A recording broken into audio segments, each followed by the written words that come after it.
گھر میں دنیا کی ہر چیز موجود تھی مگر میری بیوی ناشکری تھی۔ گھر میں داخل ہوتے وہ یہ کہنا شروع کر دیتی کہ تمہارے پاس میرے لیے وقت نہیں ہے، میں تم سے شادی کر کے پچھتا رہی ہوں۔ میں کاروبار کی مصروفیت سے تھکا گھر آتا تو مجھے اس کے گلے شکوے بہت برے لگتے۔ میں نے اسے ایک بار سمجھایا کہ تمہاری یہ عادت اور گلے شکوے ہم دونوں کے ایک دوسرے سے دور کر دیں گے، مگر وہ پھر بھی نہ باز آتی۔ 1-2 دن ٹھیک رہتی، اس کے بعد اپنی پرانی عادت پر واپس آ جاتی۔ اب میں گھر آنے سے کترانے لگا، زیادہ وقت اپنے دوستوں میں گزارتا اور بیوی سے دور رہنے کی کوشش کرتا، کیونکہ اس کے پاس سوائے تانوں گلے شکووں کے اور کوئی بات نہیں ہوتی تھی۔ تبھی میرے ایک دوست نے مجھے بڑے کام کا مشورہ دیا۔ وہ بولا، یار تم لاکھوں میں کماتے ہو، تمہارے پاس گھر ہے، گاڑی ہے، بنگلہ اور بینک بیلنس کیا نہیں ہے؟ تم آرام سے اپنی ایک اچھی زندگی گزار سکتے ہو۔ کیا ضرورت پڑی ہے تمہیں اس بیوی کے ساتھ اپنی زندگی کو جہنم بنا رہے ہو؟ تم چاہو تو آرام سے دوسری شادی کر کے اپنی زندگی کو خوشگوار بنا سکتے ہو۔ تمہارے پاس اتنا پیسہ ہے کہ دونوں بیویوں کو الگ الگ رکھو اور اپنی زندگی بھی آسان کرو۔ مجھے اپنے دوست کی یہ بات میرے دل کو لگی۔ میں اس موضوع پر سنجیدگی سے سوچنے لگا، کیونکہ میری پہلی بیوی روز بروز بگڑتی جا رہی تھی۔ اسے بدل نہیں سکتا تھا، نہ ہی اس کی تربیت کر سکتا تھا۔ میرے اسی دوست نے میرا رشتہ کروانے کا ٹھیکہ لے لیا کہ اس عمر میں اب مجھے کون رشتہ دے گا۔ اس نے مجھ سے وعدہ کیا وہ میرے لیے خوبصورت نوجوان لڑکی کا رشتہ ضرور ڈھونڈے گا، کیونکہ وہ مجھے اداس نہیں دیکھ سکتا تھا۔ اب میں نے اپنی پہلی بیوی پر کرامات کی بارش کر دی تاکہ وہ زیادہ سے زیادہ خوش رہے اور میرے بارے میں کوئی غلط گمان بھی اس کے دل میں پیدا نہ ہو۔ ٹھیک 2 مہینے بعد میرے دوست نے مجھے خوشخبری سنائی کہ میرے لیے اس نے خوبصورت لڑکی کا رشتہ دیکھا ہے۔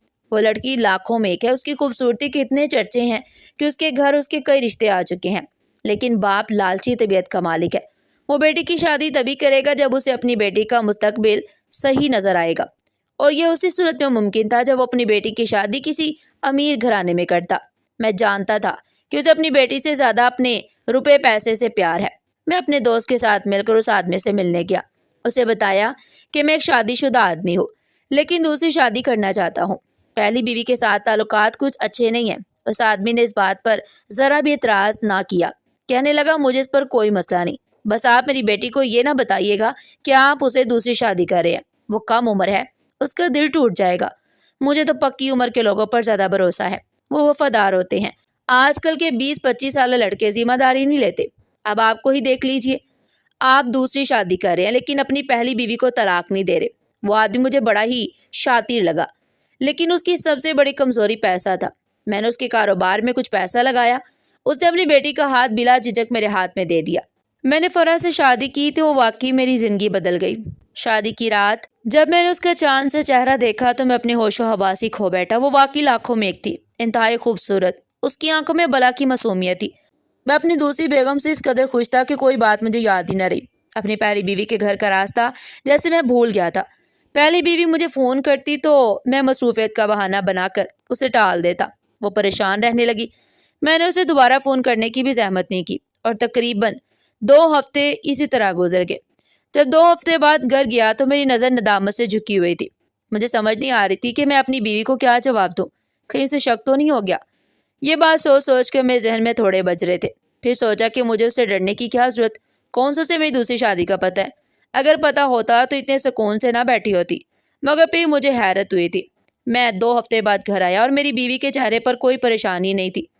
وہ معمول سے بھی زیادہ بن سنور کر بیٹھی تھی اور یہی بات میرے ذہن میں کھٹک رہی تھی۔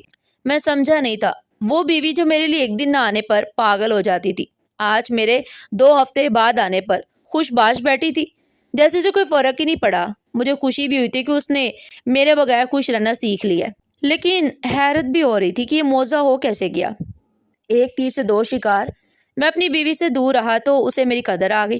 اب میری دونوں بیویاں مجھ سے خوش تھیں اور مجھے اس سے زیادہ کیا چاہیے تھا۔ دوسری بیوی بھولی بھالی تھی، اس نے نہ ہی میری کبھی کسی چیز میں مداخلت کی اور نہ مجھ سے کوئی سوال پوچھا۔ پہلی بیوی نے خود کو بدل لیا تھا۔ میری زندگی تو سچ میں سکون میں آ گئی تھی۔ اب میں دوسری بیوی کے پاس کم رہنے لگا کیونکہ مجھے کاروباری مصروفیت بہت زیادہ ہوتی، اور پھر وقت گزرنے کے ساتھ ساتھ نئی شادی کا خمار بھی اترنے لگا۔ پہلے سے زیادہ اپنے گھر کے حالات واضح طور پر نظر آنے لگے۔ پہلی بیوی میں کئی تبدیلیاں آ چکی تھی۔ میرے نہ آنے پر اس کی آنکھوں میں جو لال ڈورے بنتے، اب وہ میرے بغیر بھی ہنستی کھلکھلاتی، اور اس کی یہی بات مجھے شک میں ڈالتی۔ اور تو اور اب اس نے مجھ سے پیسے مانگنا بھی بند کر دیے تھے۔ وہ زیادہ تر بازار شاپنگ کے لیے جاتی تو اپنے لیے ڈھیر ساری چیزیں خریدتی، لیکن مجھ سے 1 روپیہ بھی نہ لیتی۔ ادھر میرے اور میری دوسری بیوی کے تعلقات خراب ہونے لگے اور مجھ سے گلے شکوے کرتی اور کہتی آپ مجھے وقت نہیں دیتے، میں آپ کے لیے پورا دن انتظار کرتی ہوں، جبکہ شام کو آپ فون کر کے مجھے کچھ اور بتاتے ہیں۔ میں سمجھ گیا تھا کہ شاید پہلی بیوی کو بھی میری کاروباری مصروفیت کا مسئلہ تھا۔ میں نے دوسری بیوی کو وقت دینا شروع کر دیا۔ کچھ عرصے کے بعد وہ امید سی ہو گئی۔ میں تو خوشی کی انتہا نہ رہی۔ دراصل میری پہلی بیوی سے کوئی اولاد نہیں تھی، اسے میں بھی دوسری شادی کرنا چاہتا تھا، لیکن مجھے مجبوراً میری پہلی بیوی کے رویے نے کیا تھا۔ بچے کی پیدائش پر میں بہت خوش تھا۔ میرا دل چاہا کہ میں اپنی پہلی بیوی کو اسی خوشی کے بارے میں بتاؤں، لیکن میں اسے یہ بتا کر دکھی نہیں کرنا چاہتا تھا۔ میری دوسری بیوی بہت خوش تھی۔ ہمارے خاندان میں ایک نئے مہمان کا اضافہ ہو گیا تھا، لیکن اس خوشی کے آنے سے ہم دونوں کے تعلقات بدل گئے۔ میری دوسری بیوی ہر وقت اپنے بچے میں مصروف رہنے لگی۔ میں جب گھر آتا تو اکیلے بیٹھ کر ٹی وی دیکھتا۔ فرح زیادہ تر بچے کے ساتھ لگی رہتی۔ ہمارا بیٹا یوں بھی بہت شرارتی تھا، وہ فرح کو پورا دن ہلکان کیے رکھتا۔ اب مجھے اپنی پہلی بیوی کی یاست آنے لگی۔ مجھے اس کا رویہ بھی مشکوک لگنے لگا۔ میری آنکھیں کھلی تو مجھے محسوس ہوا جیسے میری پہلی بیوی نائلہ بہت تبدیل ہو چکی ہے۔ میں اپنی مصروف زندگی میں اسے یکسر بھول گیا تھا، لیکن وہ شاید کسی اور ہی راستے کی مسافر بن گئی۔ میرے بغیر بننا سنورنا اور خوش رہنا کسی خطرے کی علامت تھا، یا شاید وہ کسی اور میں دلچسپی لینے لگی تھی اور میں اس بارے میں جانتا نہیں تھا۔ میں اپنے کاروبار میں مصروف رہتا، کب تک بیوی کی رکھوالی کر سکتا تھا؟ مجھے کیا معلوم کہ وہ باہر جا کر کس سے ملتی ہے یا باتیں کرتی ہے، اور یہ روپے کہاں خرچ کرتی۔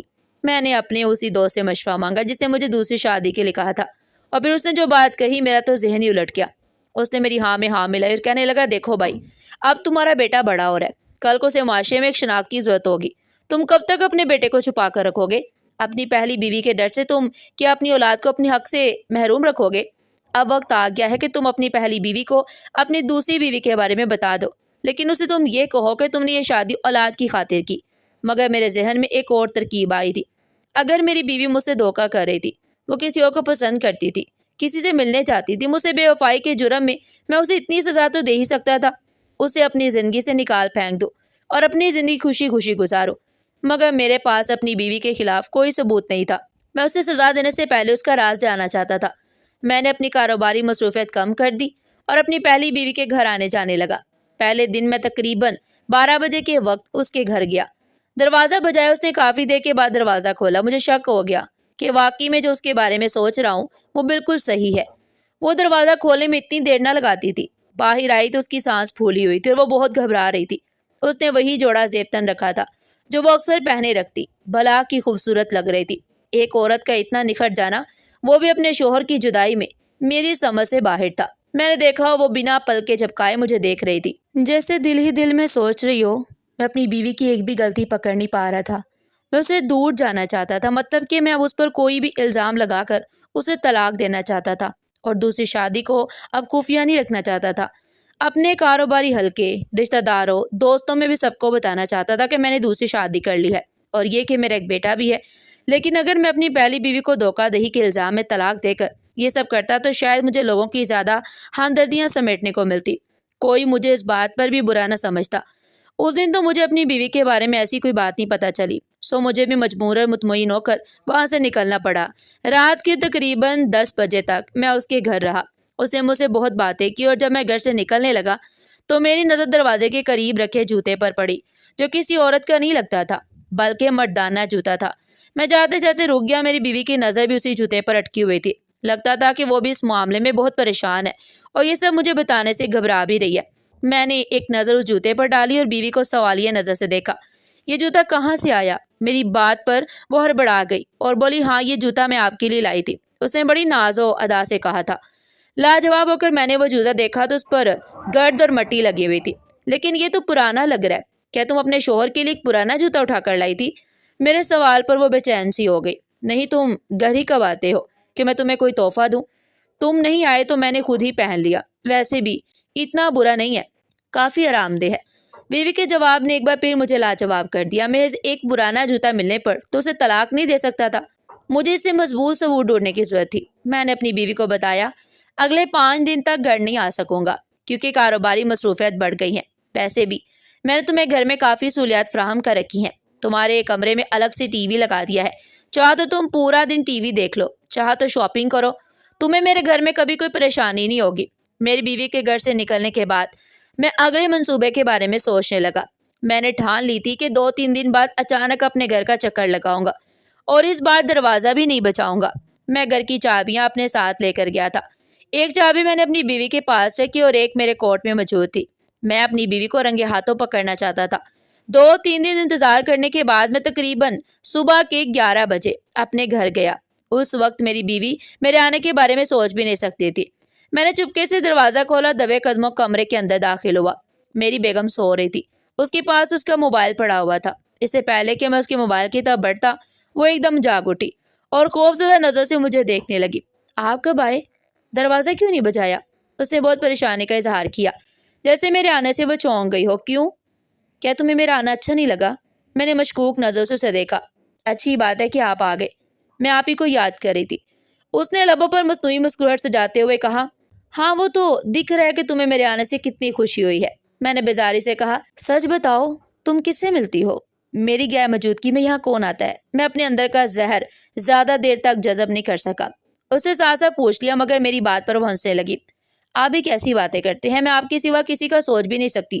آپ میرے شوہر ہیں اور میرے سر کا تاج، میری عزت ہیں۔ بند کرو اپنا ڈرامہ۔ میں نے اس کے چہرے پر ایک زوردار تھپڑ مار دیا۔ ساجد، آپ بلا وجہ مجھ پر الزام لگا رہے ہیں۔ مجھے تو یہ بتائیں میرا قصور کیا ہے؟ میں نے کیا کیا ہے؟ صرف شک کی بنا پر آپ میرے خلاف اتنی بڑی بات کر رہے ہیں؟ آپ کو شرم نہیں آتی؟ اس نے مجھے غیرت دلانے کی کوشش کی، لیکن اب میرا دماغ گم چکا تھا۔ میں مزید اس پریشانی کے ساتھ اپنی زندگی نہیں گزارنا چاہتا تھا۔ پہلے بھی اس نے میرا جینا حرام کیے رکھا، اور اب جب کہ میرا ذہنی سکون میری دوسری بیوی سے مجھے ملنے لگا تو شک کی آگ سلگا کر میرے ذہن کو بے چین کر گئی۔ میں نے اپنی پہلی بیوی کو طلاق دینے کا فیصلہ کر لیا، لیکن ایک بار پھر آخری کوشش کر کے اس کا راز جاننا چاہتا تھا۔ وہ دن میں نے اپنی پہلی بیوی کے گھر پر ہی گزارنے کا فیصلہ کیا۔ گرچہ ہم دونوں کے بیچ لڑائی ہو چکی تھی، لیکن میں اپنے کمرے میں اپنی کتابیں پڑھنے میں مصروف تھا۔ اس نے بھی مجھ سے کوئی بات نہیں کی، میں نے بھی خاموشی برقرار رکھی۔ کہتے ہیں کہ خاموشی میں ہر سوال کا جواب ہوتا ہے۔ تھوڑی دیر بعد مجھے لگا جیسے باہر آنے والے دودھ والے کی آواز میں کوئی 4 بار سن چکا ہوں۔ جب سے آیا تھا اس دودھ والے کی آواز نے میری ناک میں دم کر رکھا تھا۔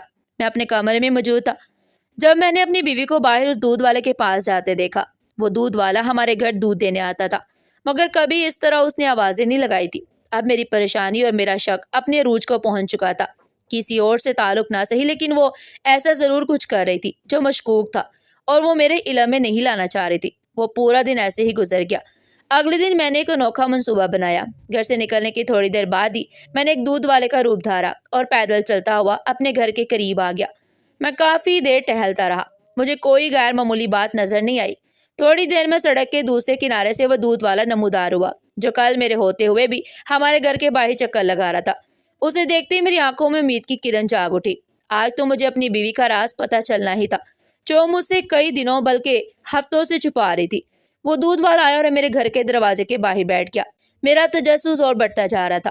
تھوڑی دیر تو کچھ نہ ہوا، پھر جب اس نے ادھر ادھر دیکھ کر میرے گھر کی بیل بجائی تو میری بیوی نے فوراً دروازہ کھولا اور ایک گلاس شربت کا اسے دیا جو وہ بڑے ہی مزے سے پینے لگا۔ میری بیوی دروازے کی چوکھٹ میں بیٹھ کر اس سے باتیں کرنے لگی۔ بظاہر کچھ غلط نہیں تھا، میں ان دونوں کی باتیں سننا چاہ رہا تھا۔ میں اپنا حلیہ ٹھیک کرتے ہوئے اس دودھ والے کے پاس پہنچا۔ میرا حلیہ بھی بالکل ویسا تھا، اس لیے میری بیوی کو مجھ پر شک نہیں ہوا۔ میری بیوی اب اس کا شکریہ ادا کر رہی تھی کہ اس نے اسے زندگی کا صحیح راستہ دکھایا۔ میں حیران تھا کہ اس دودھ والے نے آخر ایسا کیا کر دیا جو میری بیوی اتنا خوش رہنے لگی ہے۔ اس ذہنی کشمکش سے تنگ آ کر میں نے اپنی پہلی بیوی کو طلاق دینے کا حتمی فیصلہ کر لیا۔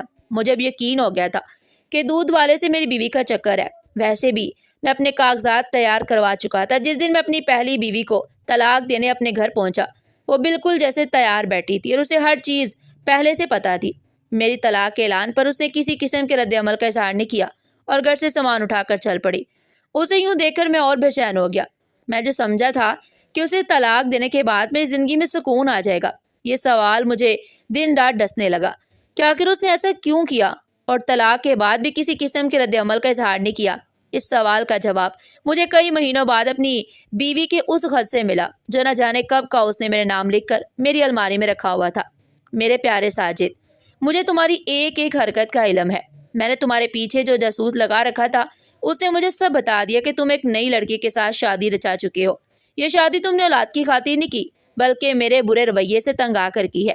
تم اپنے دوستوں کے مشورے پر بالآخر چل پڑے، وہ ہمیں الگ کرنے میں کامیاب ہو گئے۔ میں تمہاری زندگی کو مزید مشکل نہیں بنانا چاہتی تھی، تمہارے لیے میں نے سب کچھ ہنسی خوشی برداشت کیا۔ میں چاہتی تھی کہ تم میرے حصے کا حق مہر اور دولت مجھے طلاق کے وقت دے دو۔ چونکہ طلاق تم نے دی ہے، تم نے مجھے اپنی زندگی سے نکالا ہے، تو وہ ساری دولت جس کی میں حقدار ہوں وہ تم مجھے دو گے۔ اور میں تمہیں یہ بتانے میں کوئی حرج محسوس نہیں کرتی کہ میں نے اپنی نئی زندگی کا آغاز کر لیا ہے۔ میں اپنے ماں باپ کی رضامندی سے دوسری شادی کرنے والی ہوں۔ جو شخص مجھ سے بے وفائی کر سکتا ہے، پھر میں اسے کیوں وفا کروں؟ کیوں اپنی زندگی اس کے نام پر برباد کروں؟ میں تمہیں بانٹ نہیں سکتی۔ تمہاری غربت کے دنوں میں نے تمہارا ساتھ دیا، لیکن تم بے وفا نکلے۔ تم نے اپنے کم نسل ہونے کا ثبوت دے دیا۔ ہو سکے تو مجھے بھول جانا، لیکن تم میرے جیسی وفادار عورت زندگی میں کبھی نہیں ڈھونڈ سکو گے۔ اور ہاں، یہ بھی بتا دوں کہ وہ دودھ والا میرا چھوٹا بھائی عظیم تھا، جسے میں نے تمہاری جاسوسی پر لگایا ہوا تھا، اور تم شک کی آگ میں اس قدر جل گئے کہ تمہیں میرے چھوٹے بھائی کی شکل تک یاد نہ رہی۔ اپنی بیوی کا خط پڑھ کر مجھے پچھتاوا ہونے لگا، لیکن دوسری بیوی کی محبت، توجہ اور پھر بیٹے کی خوشی نے مجھے سنبھال لیا۔ میں اپنی پہلی بیوی کو آج بھی تلاش کرتا ہوں، سوچتا ہوں کہ اسے معافی مانگ لوں۔ جو باتیں اس نے خط میں لکھی وہ بالکل صحیح تھی۔ میں نے اس کے ساتھ بہت زیادتی کی تھی۔ اس نے برے وقتوں میں میرا ساتھ دیا، میرے کاروبار کو اس حد تک پہنچایا کہ میں شہر کے امیر ترین لوگوں میں شمار ہونے لگا، لیکن میں نے کاروباری مصروفیت میں اپنی بیوی کو اس قدر نظر انداز کیا کہ وہ مجھ سے ہمیشہ کے لیے روٹھ گئی۔ آپ سب سے بھی یہی کہوں گا کہ اپنے کاروبار کو اپنے گھر والوں پر ترجیح نہ دے، انہیں وقت دے، اس سے پہلے کہ وقت آپ کے تعلقات کو خراب کر دے۔ تو ناظرین، آپ کو ہماری آج کی یہ کہانی کیسی لگی؟ کمنٹ سیکشن میں اپنی قیمتی رائے کا اظہار ضرور کیجیے گا، اور اس طرح کی مزید سبق آموز کہانیاں سننے کے لیے ہمارے چینل کو سبسکرائب کریں۔ ویڈیو پسند آئی ہو تو ویڈیو کو لائک کریں اور زیادہ سے زیادہ شیئر کریں۔ پھر ملتے ہیں ایک نئی اور دلچسپ سبق آموز کہانی کے ساتھ۔ تب تک کے لیے اللہ حافظ۔